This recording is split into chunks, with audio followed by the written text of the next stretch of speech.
referendum that aims to take over an oil-rich region of Guyana, its neighbor.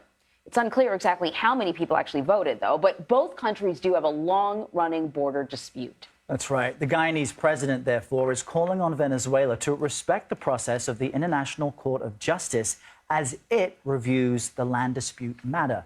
Just last week, the court ordered Venezuela not to take any action that would alter Guyana's control over the territory. You see it highlighted there on your screen. So joining us now is Guyanese President President Irfaan Ali to talk a little bit more about this dispute. Thank you so much for joining us, Mr. President. So here we have a situation where Venezuela has long disputed this border, right? And it is currently being looked at by international courts. On the flip side, we know it's an oil-rich region. We know that Nicolas Maduro is facing an election in the coming year, and Venezuela is in the middle of an economic collapse. What do you believe is behind this uptick in this dispute?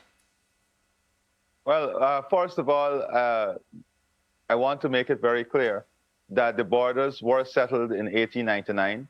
Venezuela and then British Guyana participated fully in the settlement of this border. They both agreed on the border. The border was then enacted in Venezuela local laws, and also stamps were produced with the borders as it exists today.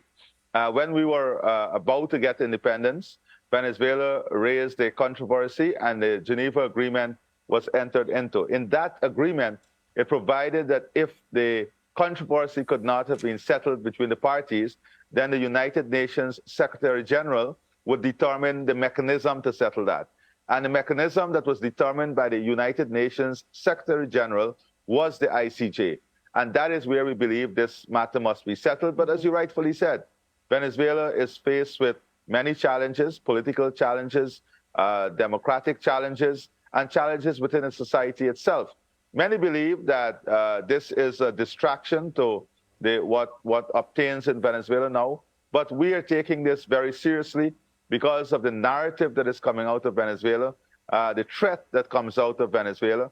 And recently, Venezuela opened defiance of the International Court of Justice when the leaders there basically said they will not adhere to the orders of the ICJ.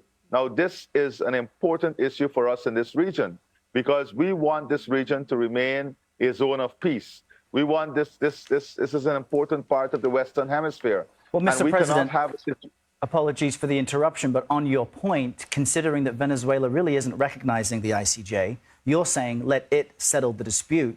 You could see a situation where Venezuela goes ahead and tries to interfere in your efforts to open up leasing contracts for oil companies, oil discovered there back in 2015. This could escalate. What nations have voiced support for you, and what are you willing to do to defend what you say is your territory?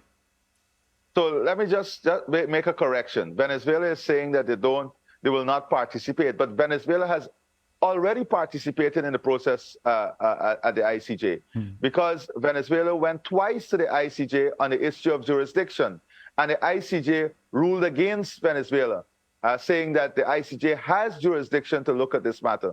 So I think the narrative that they're not recognizing or participating in the ICJ, that narrative is really one of a double standard because they have already participated in the process of the ICJ. They have already gone to the ICJ to seek a ruling on the jurisdiction of the court, and the court ruled twice in favor of Guyana. Now, we have had the OAS in full support of us, the Commonwealth Group of Countries in full support of us. We have had CARICOM leaders issuing strong statements.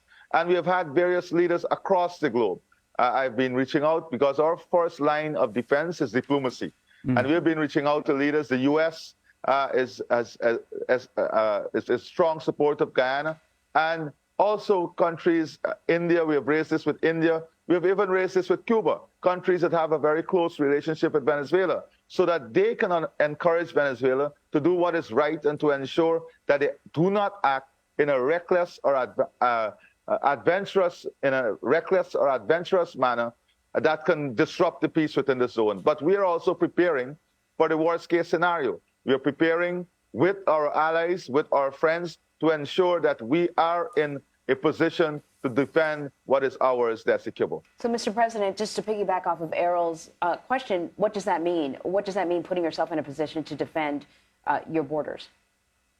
It means doing the work in educating the world. It means informing all the relevant authorities and agencies of what is happening. It means constant monitoring and observation of what Venezuela is doing. It means ensuring that our diplomatic work is at its highest level, because we want this to be resolved in a peaceful manner. It means encouraging the Venezuelans and the Venezuelan people, the leadership of Venezuela, to do what is right for the region, to accept a rule-based system, to work with the ICJ, to respect the outcome of the ICJ. And it also means to prepare ourselves, prepare our military asset in case of an invasion from Venezuela. We don't believe that Venezuela would act in this reckless way.